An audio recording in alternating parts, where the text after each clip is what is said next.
Hello, ladies and gentlemen. I'm Shifa Jova Kolba from English Class T. On this occasion, I will deliver some information about travel document and immigration information when traveling to Singapore. So, the content of this video are passport, SG arrival cards, visa, immigration requirement, prohibited items, cabin and baggage information. Okay, the Immigration and Checkpoint Authority or ICA of Singapore have launched an electronic arrival card from tourists who want to visit Singapore, who must follow the information regarding travel document for visiting Singapore via the ICA websites or cell phone application before arriving in Singapore. Tourists only need to show their passport to immigration, then the ICA immigration system will call up a pre-filled electronic arrival card. So the following is the list of the travel document that must be prepared when entering the Singapore. Okay, first we must have a flight ticket to Singapore, and then the next travel document is passport. A passport is an official document issued by an authorized official from a country which contains the identifier of the holder and is valid for travel between countries. Passport must be shown when entering a country borders, including if we are entering the Singapore. The rules regarding passport as travel document in Singapore are recorded in the General Entry Requirements on ICA. The rules regarding passport are passport with a validity period of more than 6 months. Indonesian citizens can enter Singapore without a visa application, so we only need to confirm the validity period of your passport. Next is SG Arrival Card or SGAC form. The SG Arrival Card is the electronic version of the paper TE cards or commonly known as the white card. The foreign visitors are required to submit upon arrival in Singapore for immigration clearance. From 27 March 2020, ACA will discontinue this use of paper TE cards and all travelers will have to provide their arrival information via the SG Arrival Cards, by e-service or the My ICA mobile app instead. We need to fill out the SG Arrival Card or SGAC form and e-health declaration via the official page and free service on the Immigration and Checkpoints Authority ICA website 3 days before the arrival. After filling in, we will get a confirmation email which we must show at Singapore Immigration. So we need to download our SG Arrival cards on Google Play and App Store, and you may apply online at ICA website. SG Arrival card isn't a visa to all travelers are required to submit their SG Arrival cards before arriving in Singapore. Expect those who are transiting or transferring through Singapore without seeking immigration clearance are residents such as Singapore citizens, permanent residents, long-term pass holders, so they can enter via line checkpoints. The next document is visa. A Singapore entry visa is not an immigration pass. It is a pre-entry permission for the holder of a valid visa to travel and entry into Singapore. The grant of an immigration pass will be determined by the ICA officer at the point of entry. The period of stay grant is not tied to the validity of your visa.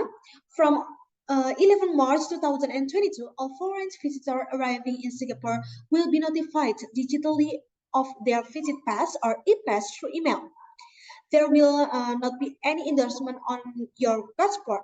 The e-pass notification will indicate the period of stay granted and the last day of stay allowed.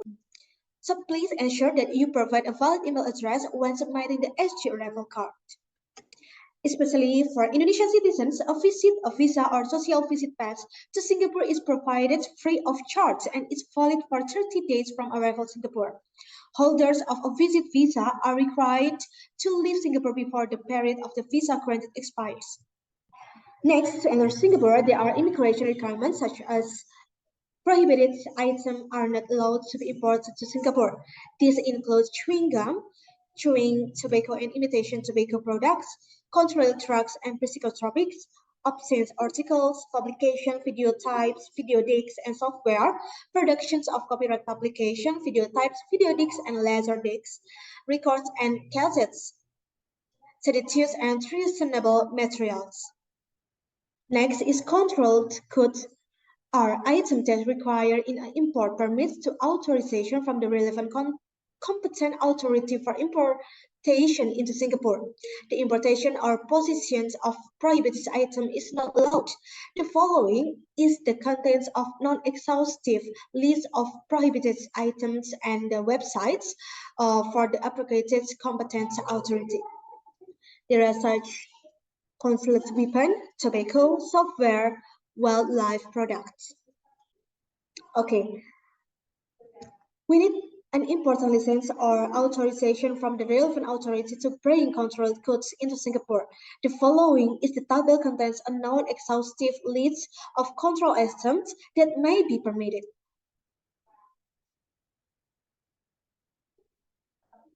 And for more information, a custom clearance, please take the red channel, where you must product the import license or authorization from the relevant company. If you don't have the import license or authorization, an ICL officer will return the item and refer it to the relevant authority for approval. You will be given a warehouse deposit receipt to claim your item after the relevant authority has issued approval to bring it into Singapore. If you need to take medication that is only available through prescription in Singapore, especially sleeping pills, antidepressant, and stimulants, please carry a doctor prescription, which will confirm that you need the medication. There are several penalties for illegal possessions, such as medicines. Okay, next is cabin and baggage information to Singapore by Garuda Indonesia Airlines. There is a general baggage rules. First is checked baggage and unchecked baggage. First is checked baggage. Every passenger of Garuda Indonesia may have different free checked baggage allowance according to their own respective tickets. Furthermore, Garuda Indonesia has imposed a strict rules to ensure that every single piece of item or baggage checked in does not exceed 70 kilograms. The second is unchecked baggage. It's kind of cabin baggage. First piece of article of baggage per passengers to be carried in the passenger's cabin may be labeled as cabin baggage and only comprise of those articles which are suitable to be carried in the passenger cabin. These articles are subject to the passenger's own supervision and responsibility.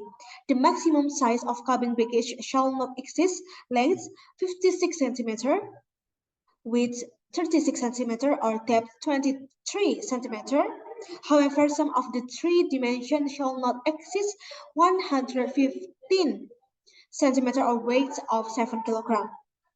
The next is a free carry-on item is such as a laptop bag, handbag, purse, or pocketbook, overcoat, wrap, or blankets, an umbrella or walking stick, a small camera, and or pair of binoculars, a reasonable amount of reading material, cabinets may be stolen rags, a fully collapsible wheelchair, or pair of crutches for passenger use.